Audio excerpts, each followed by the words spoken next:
Today we discuss DPP1। DPP1 lecture 1 पर में जो हम लोगों ने डिस्कस किया था केमिकल इक्विलिब्रियम की बेसिक प्रॉपर्टीज और केमिकल इक्विलिब्रियम के बारे में, उस पर बेस्ड है। तो देखिए DPP1 का फर्स्ट क्वेश्चन है, irreversible reaction is. Reversible reaction वो रिएक्शन होती है जो दोनों डायरेक्शन में प्रोसीड होती है, फॉरवर्ड में और बैकवर्ड में, दोनों डायरेक्शन में प्रोसीड होती है। तो एक reversible reaction proceed in both direction. Option B is correct option. Reversible reaction दोनों डायरेक्शन में प्रोसीड होगी।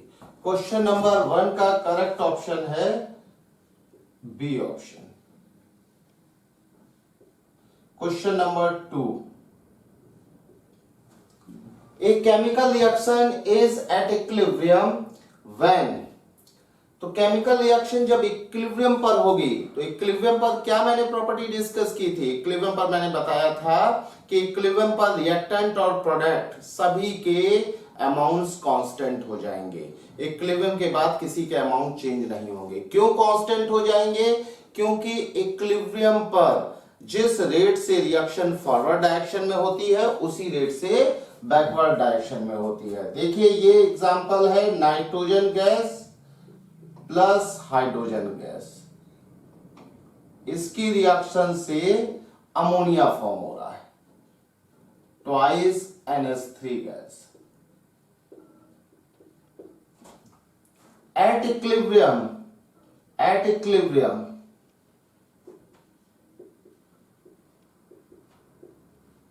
इक्विलिब्रियम पर क्या होगा? Amounts of reactants and products become constant. ना तो रिएक्टेंट का अमाउंट चेंज होगा और ना ही प्रोडक्ट का अमाउंट चेंज होगा। क्यों नहीं चेंज होगा? क्योंकि rate of forward reaction is equal to rate of backward reaction.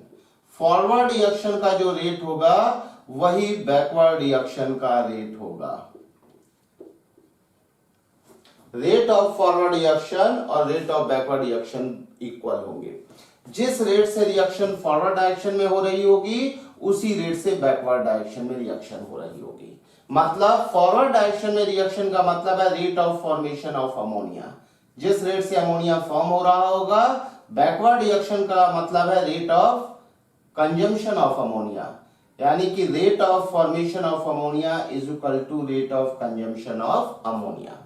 Ammonia का रेट ऑफ फॉर्मेशन और रेट ऑफ कंजम्पशन दोनों इक्वल है। इसका मतलब टाइम के अकॉर्डिंग अमोनिया का अमाउंट चेंज नहीं होगा और इक्विलिब्रियम आ जाएगा।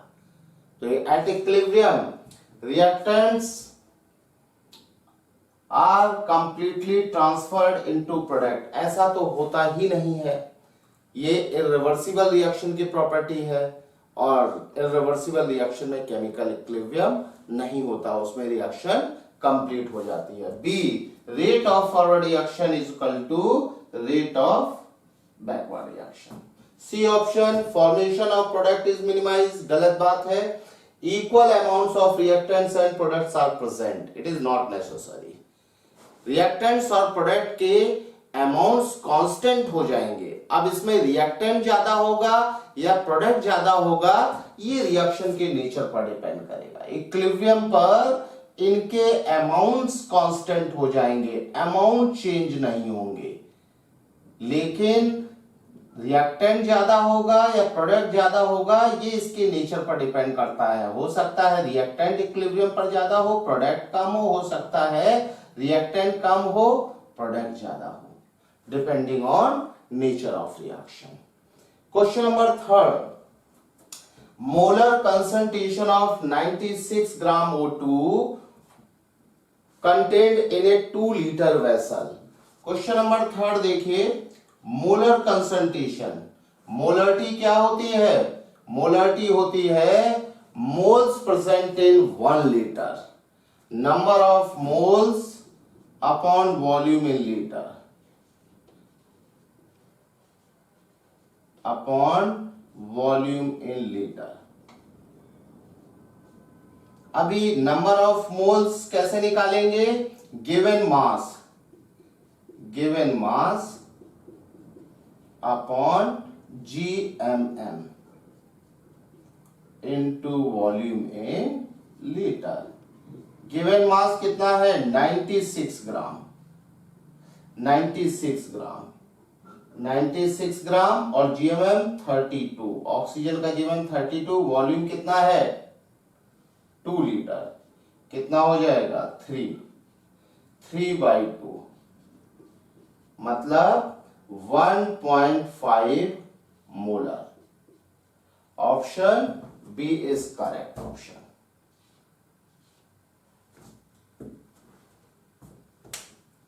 क्वेश्चन नंबर 4, इसमें ए से बी चेंज हो रहा है।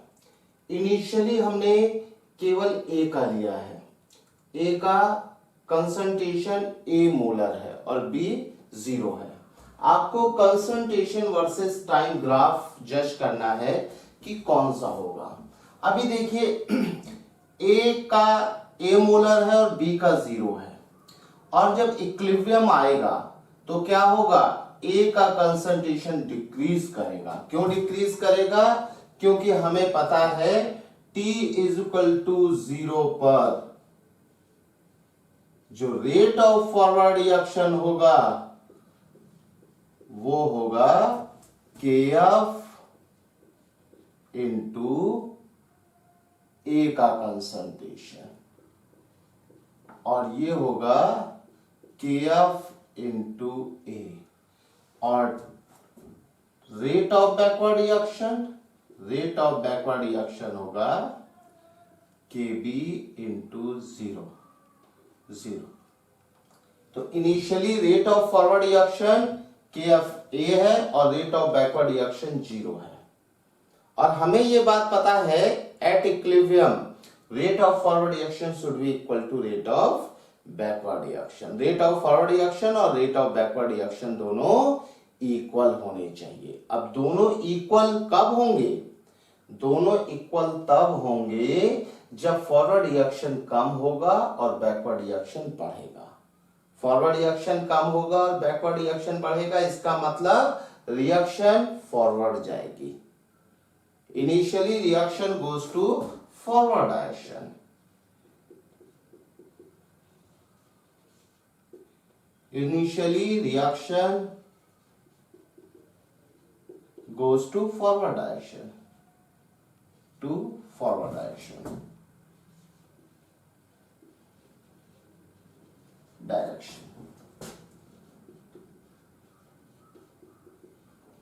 अब फॉरवर्ड डायरेक्शन में जाएगी तो एट T = T0 टाइम पर, T0 टाइम पर देखिए क्या होगा, ये कुछ काम होगा A - X मोलर, और ये कुछ इंक्रीज होगा X मोलर। ये T = T0 टाइम हम लोग इक्विलिब्रियम टाइम कंसीडर करते, जब इक्विलिब्रियम आ गया है, it is equilibrium time. T = T0 है इक्विलिब्रियम टाइम।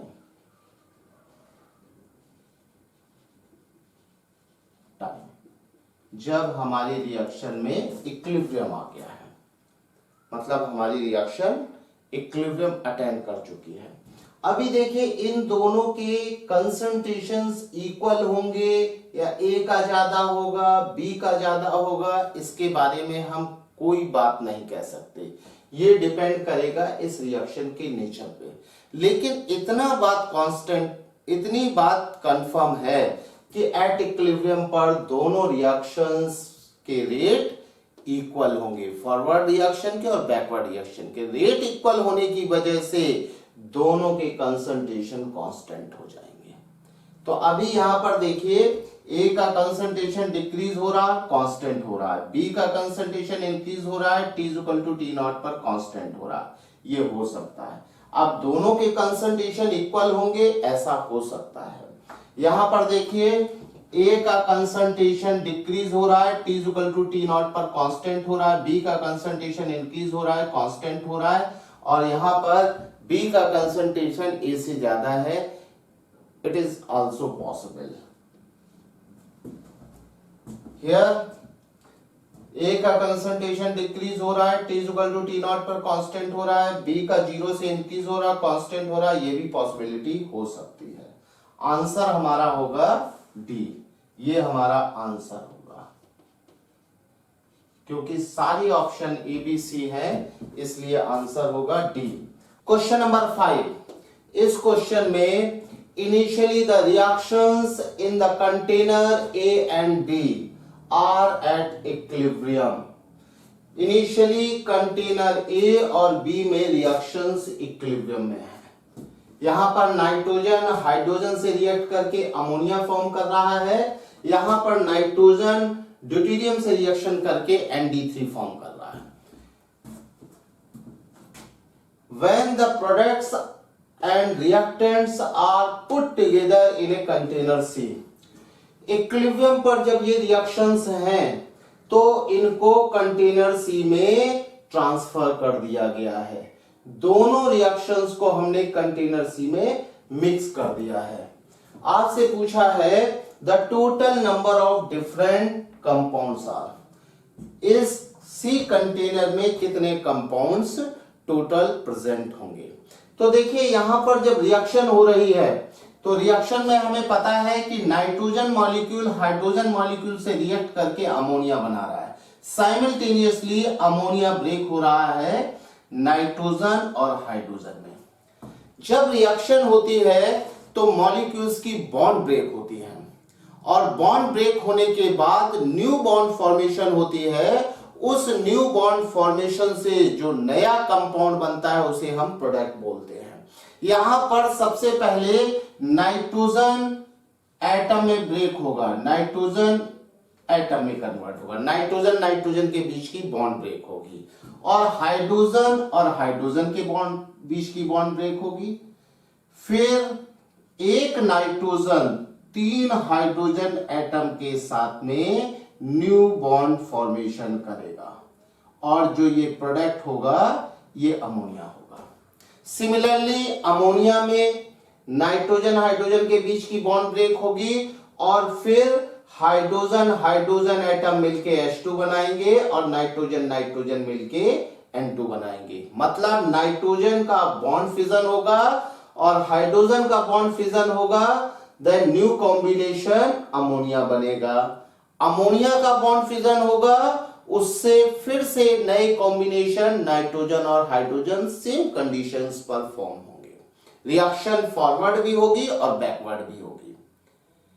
यहां पर भी वही कंडीशन होगी कि पहले नाइट्रोजन के बीच की बॉन्ड ब्रेक होंगी और नाइट्रोजन एटम्स में कन्वर्ट होगा, ड्यूटेरियम के बीच की बॉन्ड ब्रेक होंगी और ड्यूटेरियम एटम में कन्वर्ट होगा।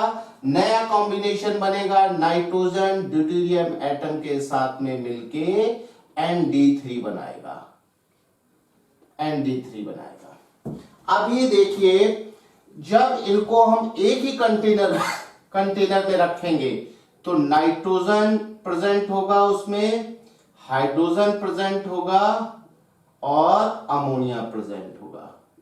ये कंपाउंड तो रहेंगे ही, अमोनिया प्रेजेंट होगा। ड्यूटेरियम D2 प्रेजेंट होगा, ND3 प्रेजेंट होगा।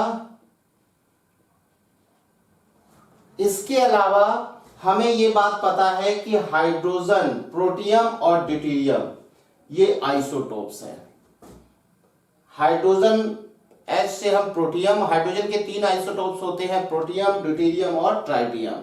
यहां पर ड्यूटेरियम या हाइड्रोजन का आइसोटोप है, इन दोनों की केमिकल प्रॉपर्टीज सेम होंगी। आइसोटोप्स में एटॉमिक नंबर सेम होता है और मास नंबर में डिफरेंस होता है, जिसकी वजह से आइसोटोप्स की केमिकल प्रॉपर्टीज सेम होती हैं, फिजिकल प्रॉपर्टीज में डिफरेंस होता है। तब जब एक कंटेनर में प्रेजेंट होंगे तो यहां पर H और D, भाई 2 HH के एटम मिलके H2 फॉर्म करेंगे। ऐसा भी तो हो सकता है एक H का एटम एक D के एटम के साथ में कंबाइन कर ले और बना दे HD। ये भी H2 टाइप का मॉलिक्यूल होगा, HD। ऐसा हो सकता है कि एक नाइट्रोजन का एटम एक हाइड्रोजन के एटम और 2 ड्यूटेरियम एटम से मिले और ये बना दे NH D2। ऐसा हो सकता है कि एक नाइट्रोजन का एटम दो हाइड्रोजन के एटम और एक ड्यूटेरियम एटम से मिले, तो यहां पर बन सकता है NH2D।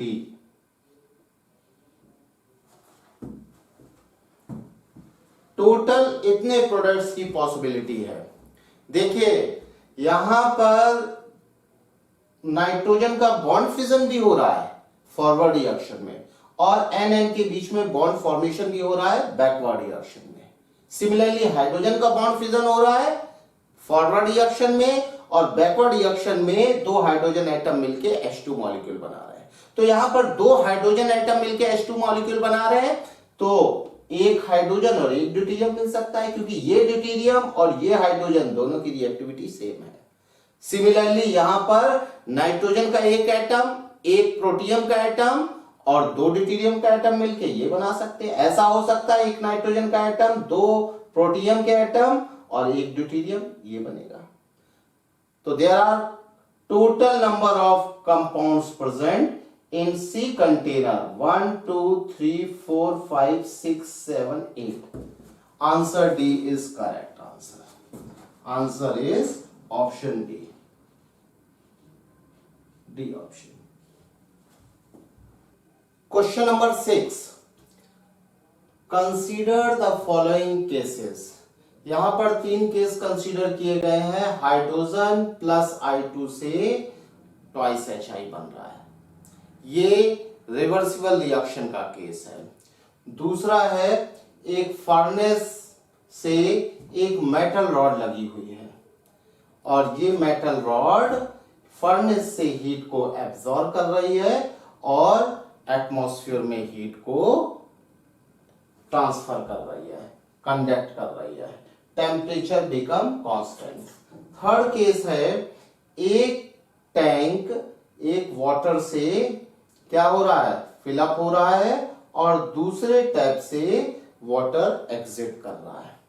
Water level become constant. इस क्वेश्चन में कहा गया है the nature of flow of energy in case 1 is same as that in. Case 1 में जो एनर्जी के फ्लो का नेचर है वो सेकेंड और थर्ड में से किसके सिमिलर है। तो देखिए केस 1 में हम लोग देखते हैं एनर्जी फ्लो का नेचर। अगर ये रिएक्शन एक्सोथर्मिक रिएक्शन है, सपोज इससे एनर्जी निकल रही है, एनर्जी हीट के फॉर्म में निकलेगी। अगर ये एक्सोथर्मिक रिएक्शन है तो इसका मतलब हाइड्रोजन और आयोडीन से जब ट्वाइस HI फॉर्म होता है तो एनर्जी इवॉल्व होती है, एनर्जी निकलती है, और HI से जब हाइड्रोजन और आयोडीन बनता है तो एनर्जी एब्सॉर्ब होती है। इसका मतलब फॉरवर्ड रिएक्शन में एनर्जी का फ्लो लेफ्ट टू राइट हो रहा है, और बैकवर्ड रिएक्शन में एनर्जी का फ्लो राइट टू लेफ्ट हो रहा है। एनर्जी फ्लो दोनों डायरेक्शन में हो रहा है, flow of energy in both direction. यहां पर flow of energy in both direction, flow of energy in both direction, both direction, दोनों डायरेक्शन में होगा। हम लोग जानते हैं कि जब रिवर्सिबल रिएक्शन होती है तो एनर्जी और मास दोनों का फ्लो दोनों डायरेक्शंस में होता है। और सेकंड में देखिए, सेकंड में एनर्जी का फ्लो किधर से हो रहा है, लेफ्ट से राइट की ओर हो रहा है। यहां पर फर्नेस से हीट एब्जॉर्ब हो रही है, और हीट एब्जॉर्ब करके ये लेफ्ट से राइट को कंडक्ट कर रहा है। तो यहां पर एनर्जी का फ्लो है लेफ्ट से राइट की ओर।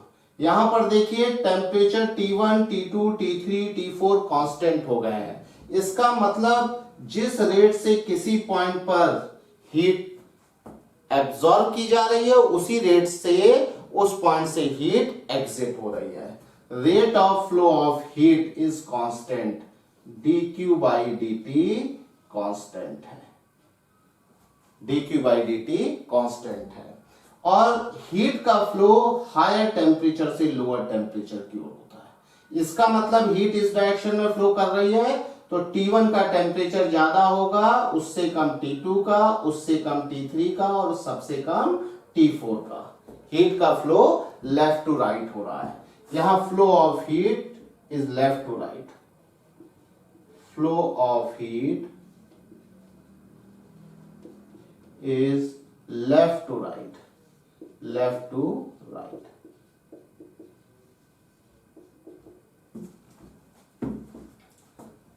थर्ड केस में हम लोग देखते हैं, थर्ड केस में ऊपर से वाटर इसमें इन कर रहा है टैंक में और नीचे की ओर आउट हो रहा है। यहां पर ग्रेविटेशनल पोटेंशियल एनर्जी चेंज हो रही है। ग्रेविटेशनल पोटेंशियल एनर्जी वाटर की डिक्रीज कर रही है, टॉप टू बॉटम की ओर डिक्रीज कर रही है, यानी कि इसमें ग्रेविटेशनल पोटेंशियल एनर्जी का फ्लो टॉप टू बॉटम है। Flow of gravitational potential energy, flow of gravitational potential energy, potential energy, potential energy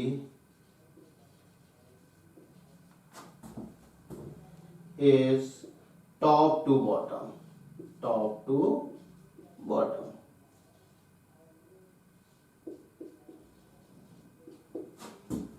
पहले केस में एनर्जी का फ्लो दोनों दो डायरेक्शन में हो रहा है, बाई डायरेक्शनल है। सेकेंड और थर्ड केस में एनर्जी का फ्लो यूनि डायरेक्शनल है। और यहां पर हमसे ये कहा गया है कि nature of flow of energy in case one is same as, तो सेकेंड केस यूनि डायरेक्शनल है, थर्ड केस में भी यूनि डायरेक्शनल है, तो यहां पर जो आंसर होगा नन। फर्स्ट केस में जो एनर्जी का फ्लो है वो सेकेंड और थर्ड केस से डिफरेंट है। फर्स्ट केस में एनर्जी का फ्लो बाई डायरेक्शनल है, सेकेंड और थर्ड केस में एनर्जी का फ्लो यूनि डायरेक्शनल है। हाँ,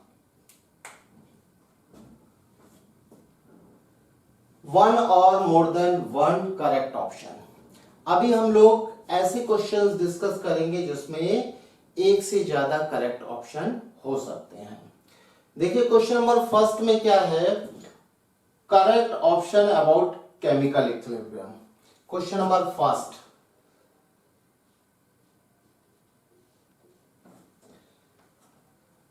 हमें सारे ऑप्शंस को चेक करना पड़ेगा। फर्स्ट ऑप्शन है delta G equilibrium is zero. At equilibrium देखिए nitrogen gas plus thrice hydrogen gas, ये रिएक्शन अगर इक्विलिब्रियम पर है तो इक्विलिब्रियम पर क्या होगा, सभी के अमाउंट कांस्टेंट हो जाएंगे, ना तो रिएक्टेंट कंज्यूम होगा ना ही प्रोडक्ट कंज्यूम होगा। रिएक्टेंट और प्रोडक्ट सभी के अमाउंट कांस्टेंट हो जाएंगे। अभी जब अमाउंट कांस्टेंट हो जाएंगे तो ना ही नेट एनर्जी इवॉल्व होगी ना ही एब्सॉर्ब होगी, मतलब नेट एनर्जी चेंज जीरो होगा। Delta G is net energy change, it is known as Gibbs free energy change. तो यहां पर भाई नेट एनर्जी चेंज तो तभी होगा जब रिएक्शन में रिएक्टेंट और प्रोडक्ट के अमाउंट में चेंज होगा। अगर रिएक्शन नेट रिएक्शन हो ही नहीं रही है, यहां पर क्या होगा, यहां पर ये रिएक्शन एक्सोथर्मिक होगी, इससे हीट निकलेगी। अभी हीट निकलेगी तो जिस रेट से इक्विलिब्रियम पर हीट निकल रही होगी उसी रेट से इक्विलिब्रियम पर हीट एब्सॉर्ब हो रही होगी। Rate of flow of energy is same in both direction, so therefore net energy change zero होगा। यहां पर delta G at equilibrium zero होगा, because rate of flow of energy at equilibrium in both direction is same. So therefore option A is correct option, A correct option है। अब हम लोग option B को देख लेते हैं। ऑप्शन बी में है Kc और Kp are independent of initial concentration. Kc and Kp depend only temperature, they do not depend on initial concentration. यहां पर Kc and Kp depend only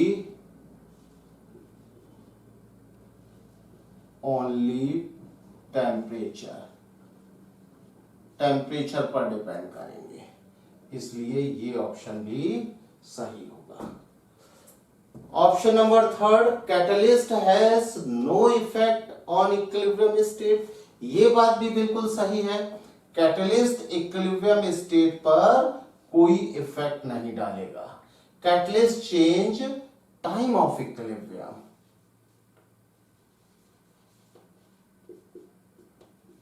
changes time of equilibrium, time of equilibrium को change करता है।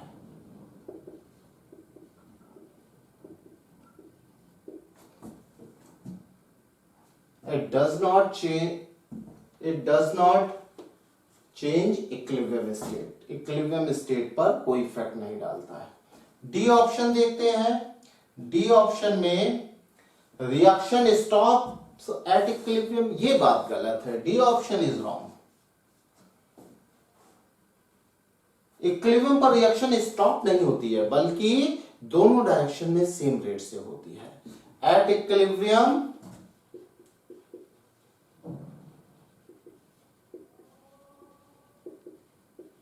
rate of forward reaction becomes equal to rate of backward reaction. Chemical equilibrium is dynamic equilibrium. Chemical equilibrium is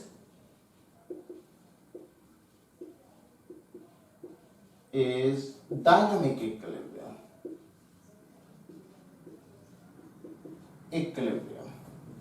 chemical equilibrium dynamic equilibrium है।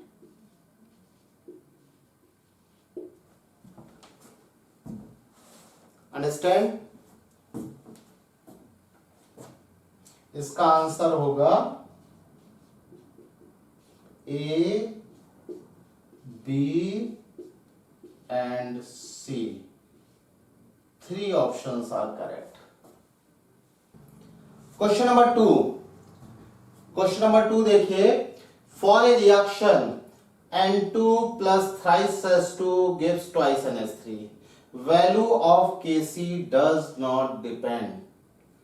Value of Kc किस पर depend करेगी? Value of Kc depends only temperature. तो does not depend की बात है। Value of Kc depends only temperature. Value of Kc initial concentration पर depend नहीं करेगी, ये ऑप्शन सही है। Does not depend. प्रेशर पर डिपेंड नहीं करेगी, कैटलिस्ट पर डिपेंड नहीं करेगी। क्वेश्चन नंबर 2 के करेक्ट ऑप्शन है ए ऑप्शन, बी ऑप्शन और D option. Question number 3. Correct statements are: at equilibrium, vapor pressure and refractive index become constant। जब इक्विलिब्रियम आता है तो किसी भी रिएक्शन के इक्विलिब्रियम पर रिएक्टेंट और प्रोडक्ट दोनों के अमाउंट कांस्टेंट हो जाएंगे। रिएक्टेंट और प्रोडक्ट दोनों के अमाउंट कांस्टेंट हो जाएंगे। अभी रिएक्टेंट और प्रोडक्ट दोनों के अमाउंट कांस्टेंट हो जाएंगे, ना तो रिएक्टेंट चेंज होगा ना ही प्रोडक्ट चेंज होगा। जब इनके कंसंट्रेशन नहीं चेंज होंगे तो कोई भी मेजरेबल क्वांटिटी नहीं चेंज होगी। ना तो रिएक्शन का प्रेशर चेंज होगा, ना रिफ्रैक्टिव इंडेक्स चेंज होगा, ना डेंसिटी चेंज होगी, ना कलर चेंज होगा, कोई भी मेजरेबल प्रॉपर्टी चेंज नहीं होगी। तो at equilibrium vapour pressure and refractive index become constant, बिल्कुल बात सही है। A option is correct. Second D option है, देखिए equilibrium can be attend in both homogeneous and heterogeneous reaction. Equilibrium तो किसी में भी हो सकता है, होमोजेनियस में भी हो सकता है और हेटेरोजेनियस में। हम लोगों ने देखा था CH3 COOH प्लस H2O, ये एक्वस है और यहां पर प्लस C2H5OH, ये भी एक्वस है, इसकी रिएक्शन से CH3COO C2H5 एक्वस और प्लस वाटर लिक्विड बन रहा है। ये होमोजीनियस रिएक्शन है, इसमें भी इक्विलिब्रियम हो रहा है।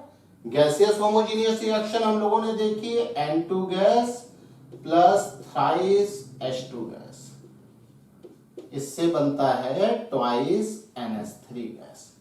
ये गैसियस होमोजीनियस रिएक्शन है।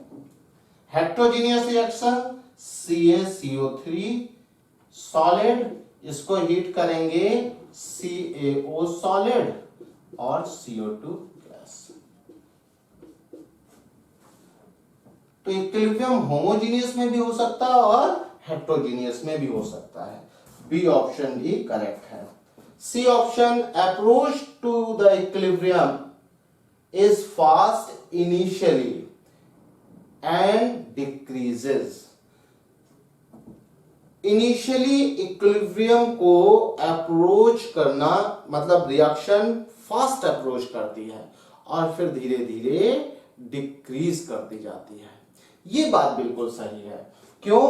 क्योंकि इनिशियली जो होता है वो अगर रिएक्टेंट से हम स्टार्ट कर रहे हैं तो कंसंट्रेशन का जो डिफरेंस, हम ये कह सकते हैं कि जैसे जैसे टाइम बीतेगा वैसे वैसे रेट क्या है, रिड्यूस होते जाएंगे। जब रेट रिड्यूस होते जाएंगे तो धीरे धीरे इक्विलिब्रियम को अप्रोच करना स्लो होता जाएगा। तो यहां पर ये ऑप्शन भी सही है। पहले इक्विलिब्रियम फास्ट अप्रोच होगा और फिर धीरे धीरे स्लो हो जाएगा। क्यों? क्योंकि पहले केवल एक ही डायरेक्शन में रिएक्शन हो रही थी, रिएक्टेंट से प्रोडक्ट बन रहा था। सपोज ये रिएक्शन है, रिएक्टेंट से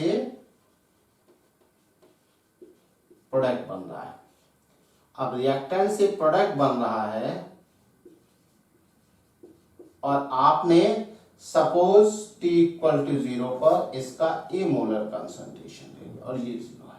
तो पहले देखिए एक ही डायरेक्शन में रिएक्शन हो रही है, तो इसका तेजी से जो है क्या होगा, प्रोडक्ट में कन्वर्जन होगा रिएक्टेंट का। लेकिन जैसे ही प्रोडक्ट बनने लगेगा वैसे रिएक्टेंट का कन्वर्जन भी हो रहा और फॉर्मेशन भी हो रहा, तो नेट रिएक्टेंट जो है धीरे धीरे रिड्यूस कर रहा होगा। मतलब इक्विलिब्रियम को अटेन करने की टेंडेंसी डिक्रीज कर रही है।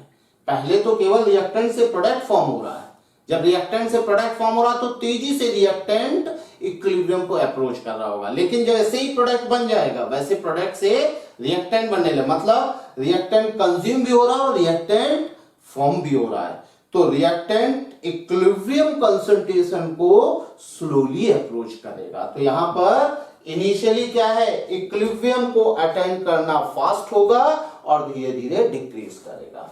Equilibrium is dynamic in nature, ये भी बात बिल्कुल सही है। ये तो हम लोग जानते हैं कि इक्विलिब्रियम नेचर में डायनामिक होता है। तो यहां पर थर्ड का आंसर क्या होगा, A option, B option, C option and D all are correct options. Subjective questions अब हम लोग डीपीबी 1 में डिस्कस करेंगे। There are 3 subjective questions. First question देखिए, in a reaction A plus B gives C plus D, find equilibrium constant। K1 forward reaction के लिए rate constant है और K2 बैकवर्ड रिएक्शन के लिए रेट कांस्टेंट है। Question number first, K1 is rate constant for forward reaction K1 और K2 है rate constant for backward reaction। Equilibrium constant Kc is equal to ratio of rate constant of forward reaction and rate constant of backward reaction। Kc is equal to K1 upon K2। It is answer।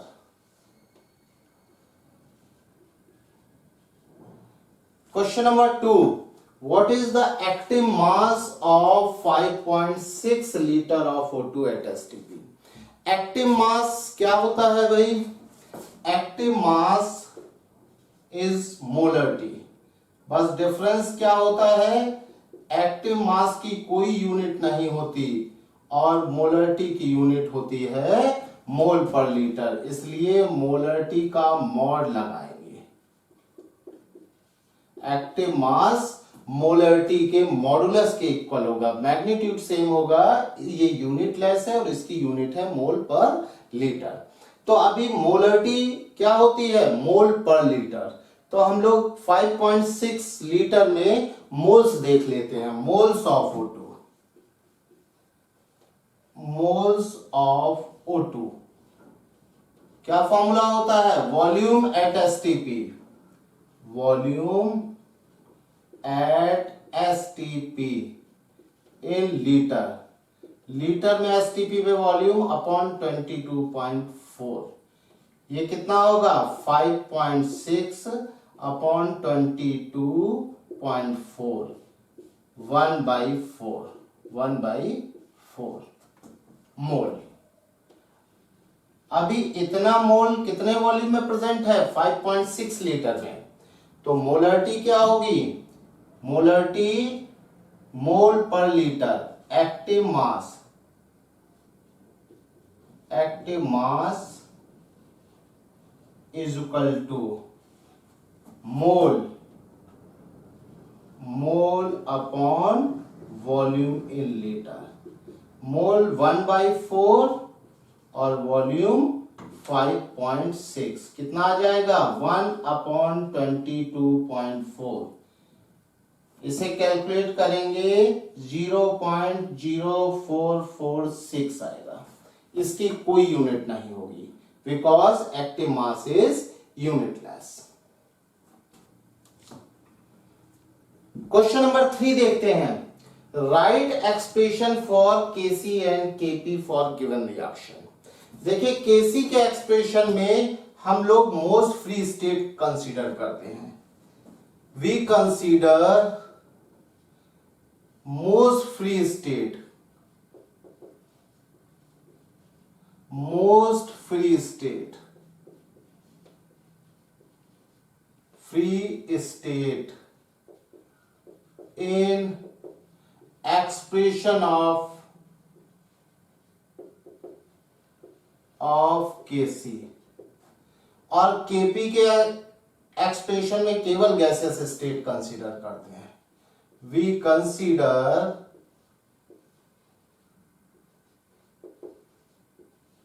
Only gaseous state,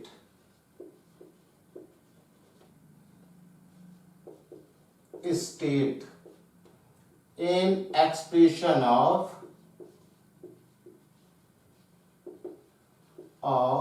Kp।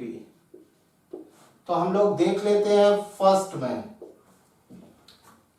Both are gases, homogeneous reaction है। तो यहां पर Kc क्या होगा? Kc होगा equilibrium concentration of NO2 का square upon equilibrium concentration of N2O4 at equilibrium. और Kp क्या होगा? प्रेशर ऑफ NO2 का square upon pressure of N2O4। जो स्टोइकियोमेट्रिक कोफिशिएंट्स होते हैं वो पावर में जाते हैं।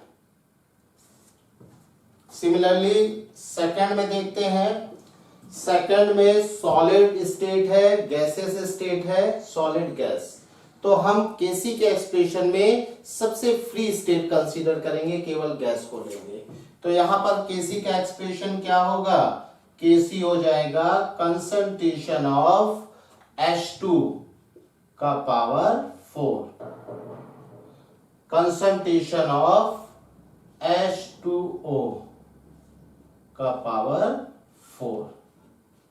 और Kp के एक्सप्रेशन में तो गैसियस को लेते हैं, प्रेशर ऑफ H2 का पावर 4 और this pressure at equilibrium, pressure of H2O का पावर 4 एट इक्विलिब्रियम।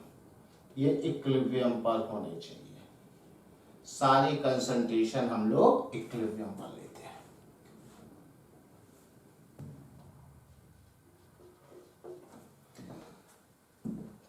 थर्ड देख लेते हैं। थर्ड में देखिए,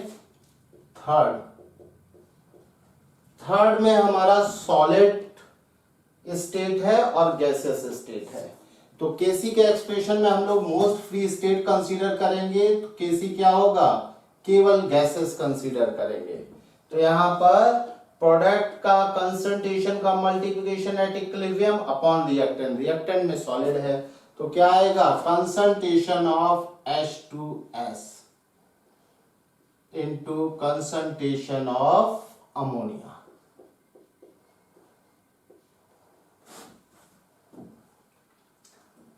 केपी के एक्सप्रेशन में pressure of H2S, pressure of ammonia, ये सारा इक्विलिब्रियम पर होना चाहिए, इक्विलिब्रियम।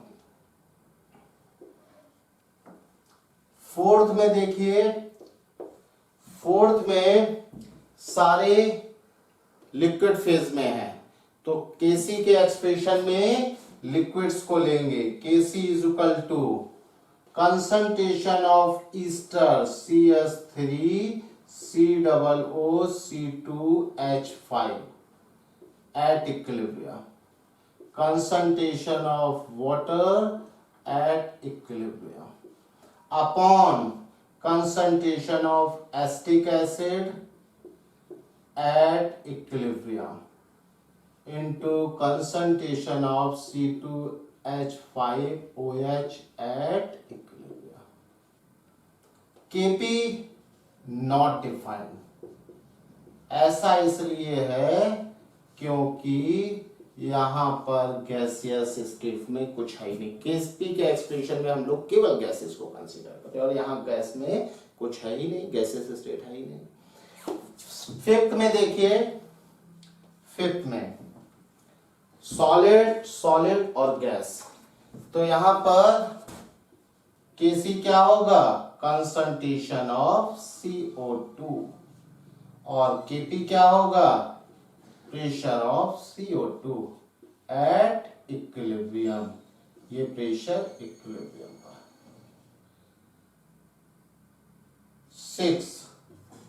6 में देखिए, सॉलिड है, गैस है, लिक्विड है।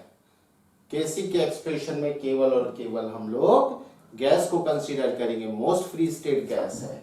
तो यहां पर केसी क्या होगा, केसी होगा concentration of N2 at equilibrium और केपी होगा प्रेशर ऑफ N2 एट